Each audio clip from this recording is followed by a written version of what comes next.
En el nombre del Padre, del Hijo y del Espíritu Santo. Amén. Amén. Y así buenos días, bendita sea María por siempre, Bendita sea por siempre. por los siglos de los siglos. Amén. Amén. Hoy estamos a viernes 16 ya. Empecemos el día con el Evangelio del Señor, pero antes de ir ahí, ven Espíritu Santo, Divino Creador, verdadera fuente de luz, verdadera fuente de sabiduría, derrama en mi intelecto tu divina luz. Disipa de mí la oscuridad que me cubre, la de mi pecado y la de mi ignorancia. Y concede una mente penetrante para comprender, una memoria repentiva, un método fácil de aprendizaje, lucidez para aprender y grande abundancia de gracia para expresarme. Dirige, guía y lleva a buen término la obra que Jesús nos ha encomendado. Te lo pedimos por Cristo nuestro Señor, que vive y reina por los siglos de los siglos, y es un solo Dios. Amén, amén, amén.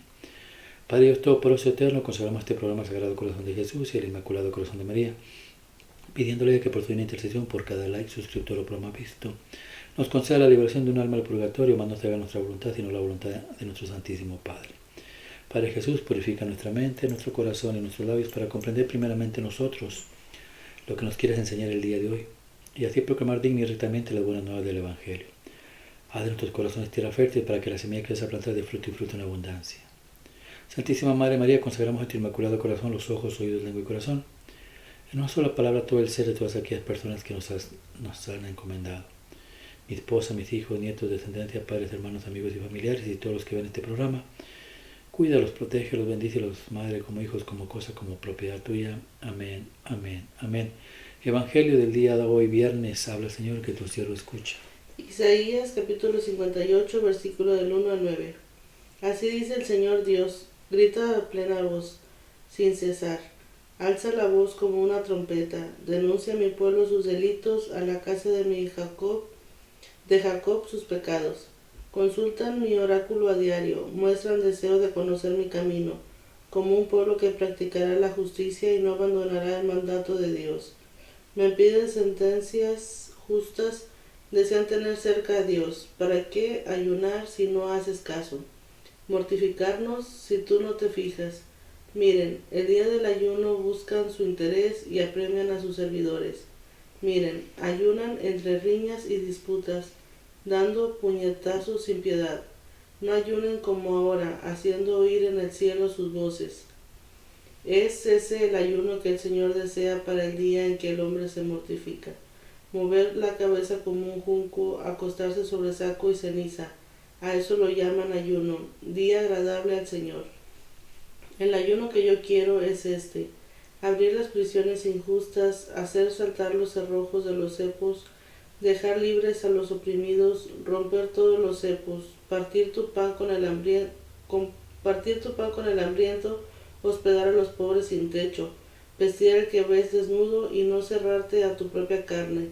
Entonces romperá tu luz como la aurora, enseguida te brotará la carne sana. Te abrirá camino a la justicia, detrás irá la gloria del Señor. Entonces clamarás al Señor y te responderá, gritarás y te dirá, aquí estoy. Palabra de Dios, te alabamos, Señor. Salmo 51 responsorial. Un corazón quebrantado y humillado.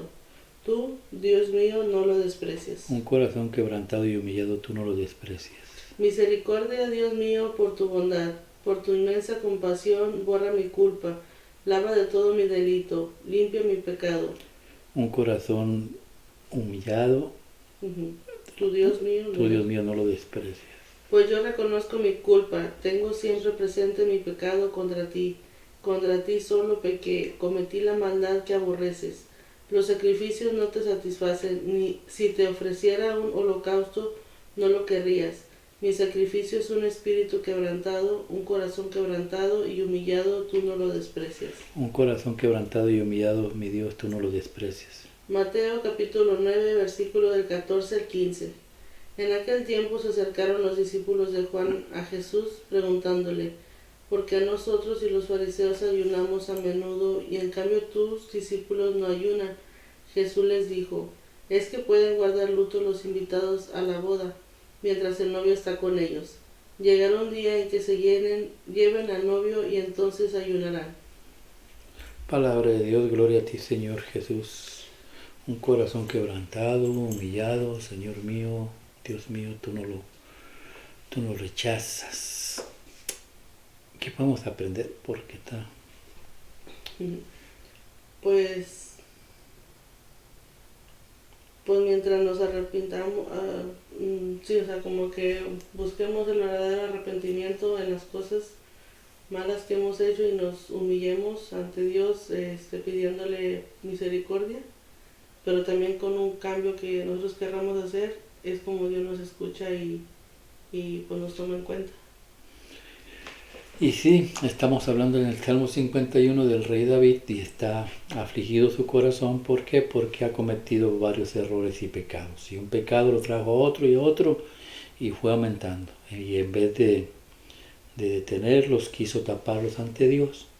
Pero pues Dios todo lo sabe, todo lo ve.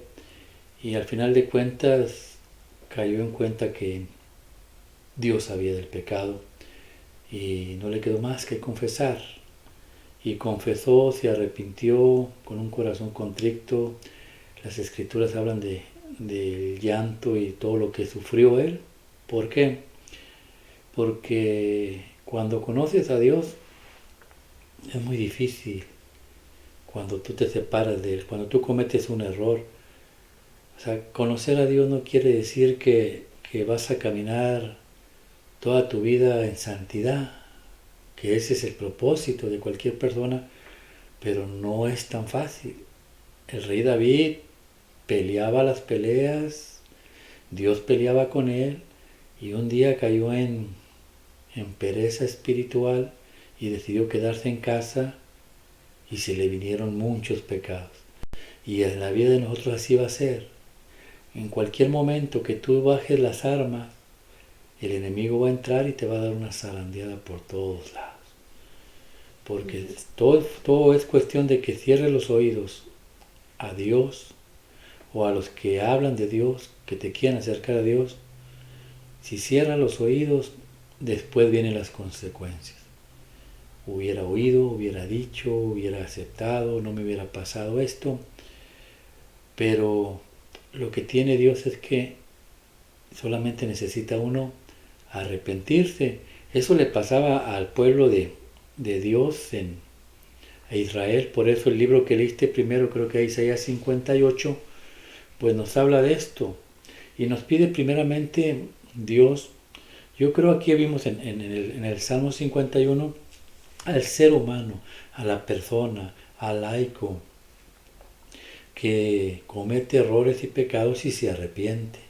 Acá en el Salmo 58 también nos puede quedar el mensaje, pero le habla más directamente a los sacerdotes, a los líderes de la iglesia, porque empieza con 2 o 3 versículos. Mira, habla Señor, que tu siervo escucha.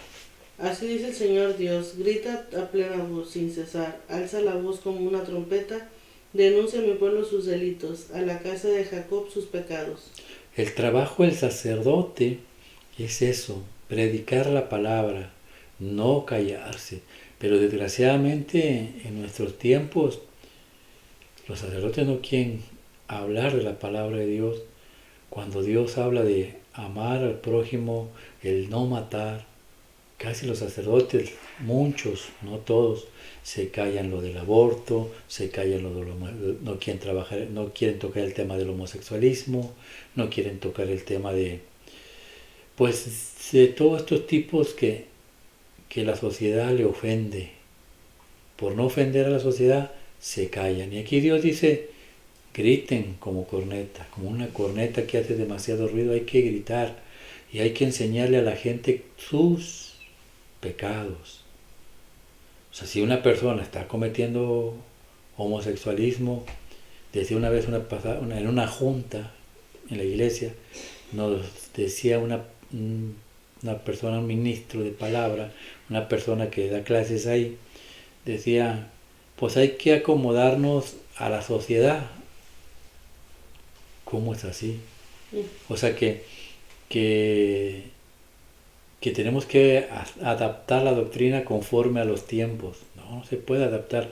Dios no va a cambiar. Dios es el mismo ayer, ahora, mañana y siempre.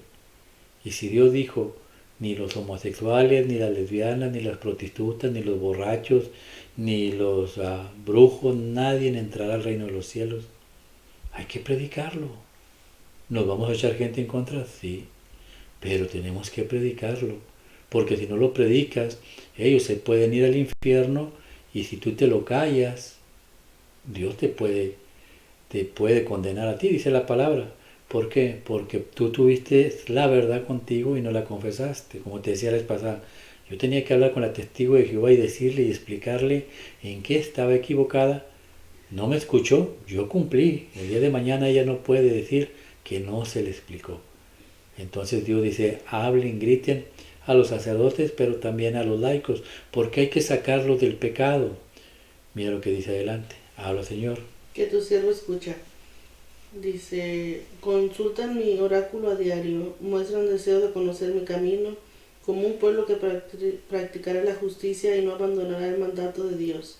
Me piden sentencias justas, desean tener cerca a Dios. ¿Para qué llorar si no haces caso? Mortificarnos si tú no te fijas. Miren, el día del ayuno buscan su interés y apremian a sus servidores. Miren, ayunan entre riñas y disputas, dando puñetazos sin piedad. No ayunen como ahora, haciendo oír en el cielo sus voces. Ponle pausa. A ver, si entendiste lo que leíste.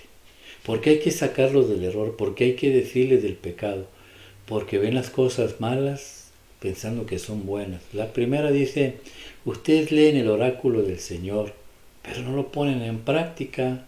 O sea, ¿qué quiere decir Dios? Ustedes estudian la Biblia, estudian la palabra, pero ¿de qué sirve si no lo practicas? No eres auténtico, no llevas la palabra según a lo que estás estudiando. Tenemos que estudiar la palabra y hacer el esfuerzo de caminar digna y rectamente y enseñar lo mismo. Y luego dice, ustedes me reclaman que ustedes ayunan y que yo no oigo, que no pongo atención, que no veo a lo que ustedes están haciendo. Pero es que el ayuno que hacen ustedes no me agrada. A ver, ¿por qué les dice eso al pueblo de Israel? ¿Por qué crees que le diga? No me agrada tu ayuno, ¿no? Pues porque lo que hacen no coincide con lo que sus acciones.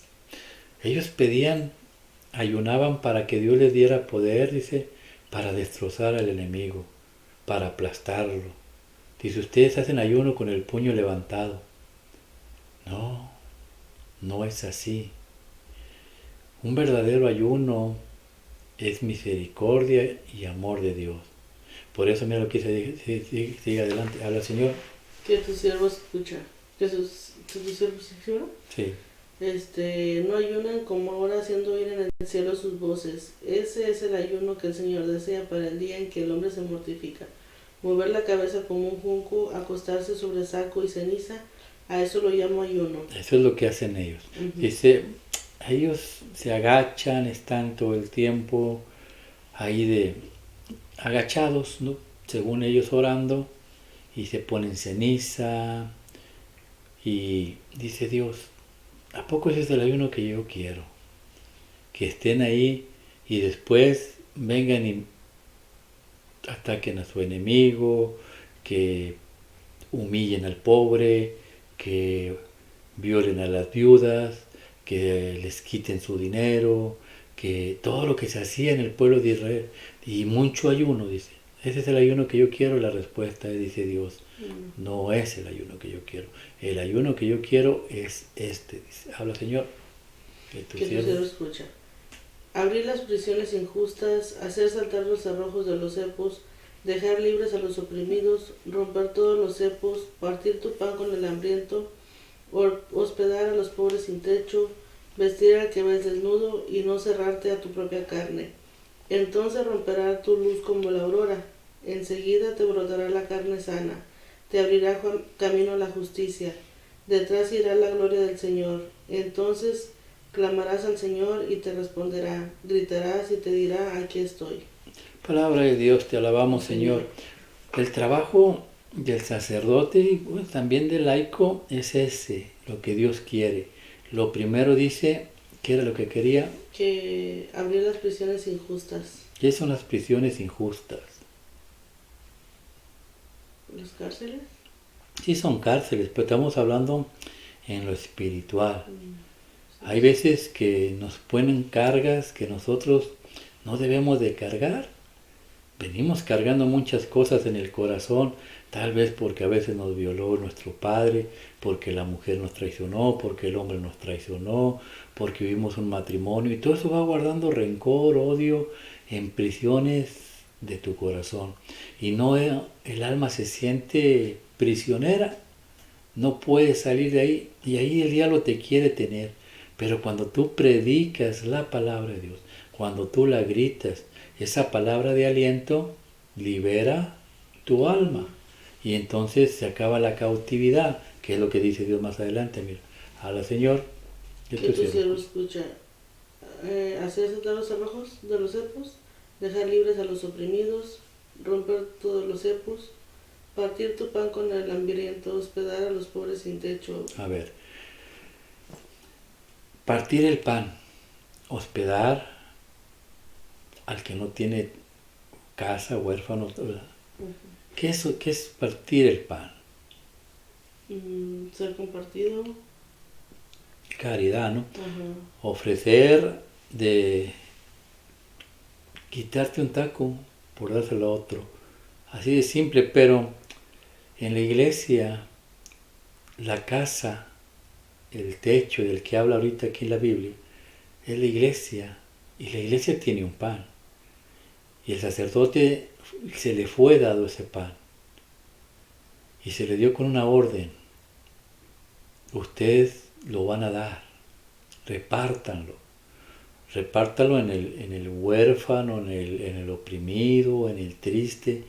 La iglesia católica está llena de todo ese tipo de personas. Tenemos que repartirlo. Pero antes de repartir ese pan, tenemos que dice ahí adelante a la Señor, que tu siervo escucha. Saltar los cerrojos de los cepos. Dejar libres a los oprimidos. Romper todos los cepos. Partir tu pan. Ok. Bueno, es que tengo la duda que cepos. ¿Qué cepos? Cepos son como unos brazaletes que se le ponían en unas maderas a la gente para estar atados. Por ejemplo, el apóstol Pablo habla de ello, eran dos maderos que estaban así a lo largo, abrían los pies a todo lo que se podía abrir, de manera que no se podía abrir más ni menos, y luego ahí los encadenaban como un tipo de maderas, de manera que no podías ni cerrar los pies ni nada, así estabas todo el tiempo, no tenías movimiento. Sin embargo, Pablo se ponía a adorar al Señor de esa manera, y cuando adoraba al Señor, Dios enviaba a sus ángeles y se rompían las cadenas, que es lo mismo que muchos de nosotros hemos estado atados así. El diablo no quiere que nos movamos ni a la izquierda ni a la derecha, que estemos atados, solamente amarrados en el pecado, en el alcohol, en la droga, en el vicio, que no tengamos nada de caridad, nada de amor por Dios. Y entonces cuando se nos predica la palabra y se nos alimenta con el pan de vida, que es Cristo nuestro Señor, esas cadenas se rompen. Y al romperse esas cadenas, pues pasa lo que sigue adelante. Habla el Señor. Que tu siervo escucha. Dice, vestir al que ves desnudo y no cerrarte a tu propia carne. Vestido. Vestir al que vea desnudo. ¿Qué es el desnudo? ¿El pecado? Sí, Adán y Eva, cuando cometieron el pecado, se dice, ¿dónde te habías metido? Nos escondimos porque estábamos desnudos. Entonces, ¿qué es lo que hizo Dios? ¿Con qué se taparon? ¿Te acuerdas con qué se taparon? ¿Con ramas? Con una hoja de higuera. Y la higuera representa la iglesia. Entonces la desnudez se puede tapar ¿dónde? En la iglesia, en la casa. Por eso dice, cubran al desnudo. ¿Y cómo lo cubrimos? Por medio del bautismo. El bautismo te incorpora al cuerpo místico de Dios, que es la iglesia. Lo dice Gálatas 3:27. Nos revestimos de Cristo nuestro Señor. Por eso dice, ustedes revistan, tápenle su desnudez. Pero dice una palabra muy importante más adelante, que dice, después de desnudez. Y no cerrarte a tu propia carne. ¿Por qué les dice así? A tu propia carne. ¿A lo que uno piensa? A ver. ¿Tú y yo somos de la misma carne? Sí. ¿Espiritual o Física. físicamente? Naturalmente. Naturalmente, no somos diferentes. ¿Por qué? Porque usted es hombre. No, sí. Y yo soy mujer. Sí, yo me refiero, a ver, tu hermano y tú, Ajá. ¿son de la misma carne? Sí, ¿Por qué? somos de la misma sangre. ¿Y de dónde vienen? De mi mamá. Del mismo papá y del mismo Ajá, padre. sí. Y tú y yo no venimos del mismo papá y madre, somos de Ah. carne diferente. Oh, sí. ¿Ok? Eso es lo natural, Ajá. eso es del mundo. Pero aquí estamos hablando del espiritual. Vuelvo a repetir. Tapa la desnudez y luego Y no cerrarte a tu propia carne. a tu propia carne. ¿Por qué? Porque en la iglesia, Cristo es la iglesia. El pan que nos está diciendo es su carne y es su sangre. Cuando tú comes la carne y la sangre de Cristo, y yo como la carne y la sangre de Cristo, pues automáticamente somos la misma carne. Ahí sí somos familia, somos hermanos. Por eso un día un protestante me dijo, oh, ¿cómo está, hermano? Me saludó, le dije, bien. Dijo, no, discúlpeme, usted no es mi hermano, me dice él, porque yo soy salvo, yo soy de otra iglesia.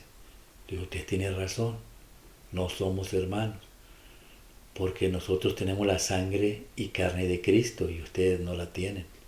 Y se quedó pensando, somos de la misma carne y sangre. Y dijiste del Padre y de la Madre. Por eso Jesús nos dio a su Santísima Madre en la iglesia. Mirando al discípulo amado y a su madre, le dijo, mujer, aquí tienes a tu hijo. Hijo, ahí tienes a tu madre. Somos hijos de la misma Madre de Cristo. Somos hermanos de Cristo. Y el Padre pues lo tenemos igual. Jesús nos lo dio, creo que en San Juan capítulo 20, 17, donde le dice a María Magdalena, no te acerques a mí, no me toques, porque no he ido a mi Padre que es tu Padre, y no he ido a mi Dios que es tu Dios. Ahora ve, dile a tus hermanos que subo a mi Padre, que es el Padre de todos ustedes, a mi Dios, que es su Dios. Nos da Padre, nos da Madre, y nos da su carne y su sangre, ¿para qué? Para que seamos hijos de Abraham, de la descendencia de Abraham, y automáticamente somos de la misma familia, somos del pueblo judío espiritualmente hablando, y entonces somos salvos. Por eso en el Evangelio, mira lo que nos muestra. Habla el Señor. Que tu siervo escucha. En aquel tiempo se acercaron los discípulos de Juan a Jesús, preguntándole, ¿por qué nosotros y los fariseos ayunamos a menudo y en cambio tus discípulos no ayunan? Jesús les dijo, es que pueden guardar luto los invitados a la boda, mientras el novio está con ellos. Llegará un día en que se lleven al novio y entonces ayunarán. A ver si me explico, mira. Los fariseos, bueno, todos los judíos, ¿tú sabes por qué ayunaban ellos? ¿Por qué ayunaban? No. Por el recordar, primero, las cosas tristes de la vida. Por ejemplo, la primera tristeza que a ellos les llegaba, se acordaban cuando en el camino, cuando iban a entrar que ya estaban en las entradas de la tierra prometida, los manda Moisés a checar la tierra prometida y ellos llegan, no, es muy difícil, no vamos a hacerlo, porque el Señor nos trajo aquí y nos van a matar. Y Dios se enojó y los hizo caminar 40 años. 40 años, vuelta y vuelta y vuelta. Y ellos celebran eso con el ayuno. El dolor de haber ofendido a Dios, de no haberle creído. Otra cosa que celebran ellos, la caída del templo de Salomón, allá por el año 560, por aquellos años, el templo de Salomón fue destruido. Entonces la destrucción del templo, ellos la celebran. De esa manera, ayunan, tan tristes. Y también la destrucción del segundo templo en el año 70, que lo profetizó Jesús. Entonces por eso son los motivos que ellos tienen como 4 tipos de ayunos, después hablaremos de ese, pero esos son los principales. Y ellos ayunan porque el templo les fue destruido y no tienen dónde ofrecer el Cordero que quita el pecado para ellos. Entonces están en pecado, tienen que ayunar. Y Jesús para nosotros es el templo que ellos perdieron, es el templo que nosotros tenemos. Ellos esperan junto con los protestantes el tercer templo. Ellos piensan que en Israel se va a construir el tercer templo. No, el tercer templo es Jesucristo nuestro Señor, y ya está construido, ya está levantado. Es la Iglesia Católica alrededor del mundo entero. Y la ofrenda es Cristo. Por eso Jesús les dice, ¿por qué nosotros ayunamos y ustedes no? ¿Acaso pueden los amigos del novio ayunar cuando el novio está con ellos? No. El novio es el Cordero de Dios. Nosotros somos la novia, la iglesia. Pero dice una profecía, pero llegará el momento que se los van a quitar, entonces sí van a ayunar. Eso pasó cuando lo crucificaron. Sí, se les quitó y tuvieron que ayunar del dolor. ¿Por qué? Porque el Señor había muerto, pero después que resucitó, ellos se alegraron. ¿Y nosotros vamos a ayunar? Sí, y este tiempo ya viene. ¿Por qué? Porque Cristo es la iglesia y el diablo tiene que meterse dentro de ella para destrozarla por dentro, pero no va a poder, porque al fin de cuentas está escrito, ni el diablo va a poder con él. Y cuando la iglesia caiga, se levantará nuevamente, pero en ese tiempo, como dice 2 Tesalonicenses 2:8, 2 del 6 al 8, dice que será removida lo que detiene a Satanás, y lo que retiene a Satanás es la Santa Eucaristía, el pan. Por eso, cuando se nos sea removido, que ya está en proceso, quieren cambiar la forma de consagrar, cuando la cambien, si la acepta el Papa y la cambian, ya nos removieron a Cristo de la iglesia, entonces ya no tiene caso ir a la iglesia, ya no está Jesús ahí. Pero quedará un rebaño pequeño que después crecerá y nuevamente la iglesia volverá a reducir, pero ahora ya unificada. Ya no habrá judíos, musulmanes ni protestantes, solamente una iglesia, la iglesia católica, y solamente un pan, el pan de Dios que es Jesucristo nuestro Señor. Amén. Amén. Que así sea, que la gracia del Padre, el amor del Hijo y el comunión del Espíritu Santo los acompañe mañana y siempre, y el manto de la Santísima Virgen los cubra a ustedes, a sus esposas, esposos, padres, hermanos, amigos y familiares. Y lo que hemos aprendido el día de hoy, revergulla. Caminamos por un mundo donde estamos expuestos a las tentaciones, a los pecados, y eso, en vez de acercarnos a Dios, nos aleja. ¿Por qué? Porque nos salimos de la presencia de Dios. Pero Dios, que es sabio y es inteligente, dejó a su Santa Iglesia, ¿para qué? Para, como decía hace 2 días en las Escrituras, para que por medio de los ministros de la palabra, los sacerdotes, nosotros podamos confesar nuestros pecados y permanecer dentro de la gracia de Dios. Vayamos con un corazón contrito, como lo hizo el rey David, y pidamos la misericordia la misericordia de Dios, para que el día de mañana podamos alimentarnos del pan que da la vida, y el día de mañana podamos estar juntos dándole alabanza al Señor ahí en su reino. Que así sea. Dios los bendiga en el nombre del Padre, del Hijo y del Espíritu Santo. Amén.